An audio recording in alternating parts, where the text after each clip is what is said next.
আসছে সেটা আজকের দিনেও কিছুটা চলবে।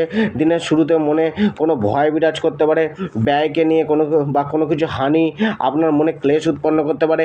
আজকে সকালের দিকে করা যাত্রা কিছুটা বাধাপ্রাপ্ত হতে পারে বা কোনো কিছুর উদ্দেশ্যে করা যাত্রা তেমন লাভদায়ক নাও হতে পারে। তবে বেলার দিকে অর্থবৃদ্ধির যোগও রয়েছে।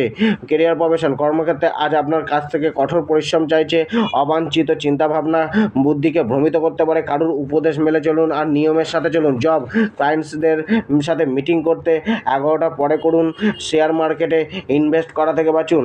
বিজনেস ব্যবসায় লাভের যোগ রয়েছে, অর্থের প্রাপ্তি হতে পারে, তবে ব্যবসার সমস্ত ডিল ইনভেস্টমেন্ট দুপুরের পরেই করা উচিত। বিজনেস ডিলিংয়ের উদ্দেশ্যে কোথাও যেতে হলে দুপুর 12টার পরে করুন। স্ত্রী ও পরিবার দিনের শুরুতে স্ত্রীর সাথে কোনো কিছু নিয়ে সমস্যা চলতে পারে, স্ত্রীর কোনো শারীরিক কোনো কষ্টও মিলতে পারে, তবে ধীরে ধীরে সেটা উত্তম হতে শুরু করবে। পরিবারের লোক ন্যায় নীতি মেনে চলার চেষ্টা করলেও কোথাও না কোথাও। কন্যা রাশি আজকের দিনে যারা কারোর সাথে সামনাসামনি